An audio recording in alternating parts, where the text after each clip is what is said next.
Hello guys, so I have another question from someone, a young guy, and he wants to remain anonymous. So I'm a young man with a nice job. I'm in my late 20s. I really want to settle down and raise a family. I have two women in my life. One is 9 years older than me.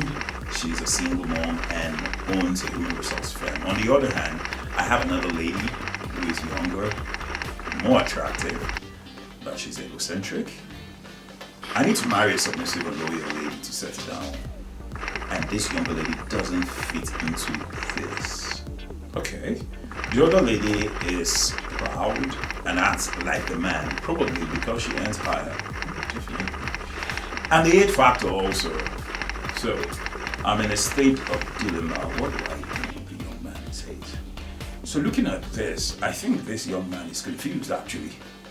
Because I wonder, are you dating both of them? So how do you get to the point where you have something with both ladies and you are confused? Because focus blinds you. If you can get to the point where you converge, because in life we meet a lot of persons, but if you're at a point where you say indeed you want to settle, then you should focus your emotional energy on one person. But if you're spreading it, then there's the reason and every reason for you to have that subtle comparison, and believe me, you will not get the best out of one person. But beyond that, I want to address something. He mentioned here that the older woman acts like a man. He said she acts like a man, and this is my concern and the reality that a lot of men have not come to face. A woman like that is already a boss in the workplace, and because she's a boss, you can't rule out the fact that she is a leader and she's used to leading, so she will act like a man. And this reflects on the current state of things in the world and in the era we are in now. And what is it? Most women do not need men. Yes, I said it. It is sad, but that's the reality. Most women do not need men because everything you can provide, they can provide. When it comes to work, they can do the same work that you're doing. They get employed, they do business. They can get your house, they can rent it, they can buy it. You buy a car, they can provide for themselves. So these traditional roles of a man and a woman, we've lost it, and we're at a point where a man or some men are confused. Now the problem is, how can you be a man in a world when now you don't just need to provide to be the man? So we find that confusion, because what if your wife is earning more than you? Can you look for a way that you can still lead as the man? That is the question. So back to this guy, the older woman, if you come with understanding, knowing that she might just know a lot of things beyond you, right? Because she has the experience, she has the exposure. So how can both of you connect? If you don't have the money, what are you bringing to the table as a young man? What value are you offering?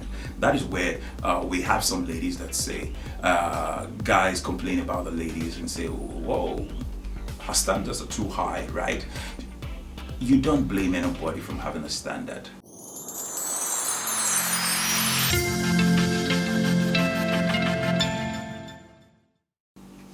So, as the woman, what are you doing to make sure that a man feels good about himself? Because this condition that we found ourselves has put the man at a point where some men have lost their self-worth, their self-esteem, because you come back and you know that your contribution doesn't really matter to the home. The average man gets zero praise. That's the truth. Because at some point, when we look at our fathers, when we look at our grandfathers, it was quite easy because our grandfathers will come back with the spoils. They will come back from the farm, from the river, and their wives are happy to have them back. But now you go out and your wife goes out, so you come back and we see you can provide, I can provide. So should I really say thank you? And forgetting that we as men, we have emotions too. So as a woman, what are you doing? Have you thanked that man today to say thank you for being around? Thank you for contributing your quota. How do we as men see and know that you love us? It is when you get to the point where that you respect us, you value us, you hold us in high regard. So we find that in by the way you communicate with us, the words you use in our presence and when we're not there, right? We want to know if you truly love and value us. Why this is important, and you find a lot of men, most times who complain that these guys are chasing those small ladies and those small girls. Some call them the side chicks or the side pieces, whatever they are called now. It's because the man stays at home and he feels like he's not enough. You don't make him feel like he is enough. You don't appreciate him enough.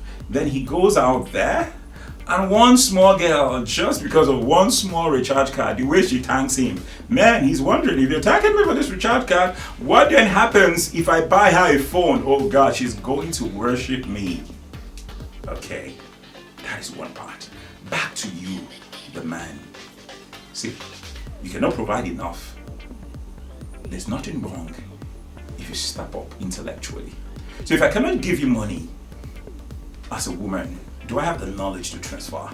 When you need to have that intelligent conversation, am I there? Right? Can I also contribute when it comes to the domestic chores?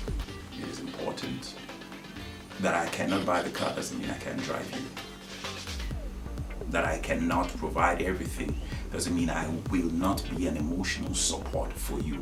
That is still value and it counts. After all, we have some women that are not working and they're at home, stay-home moms, and they're contributing their quota for the home. So on the flip side, a man should be able to do that also. And I say to men, there's something about waiting for a man that is a work in progress. But if you're a man and you're not there, what are you doing to get there? A woman, a good woman, will continue to support you, knowing that you are a work in progress, right? But waiting for a man that has given up on life, it is actually difficult. So women, support your man to continue to be the best version of himself.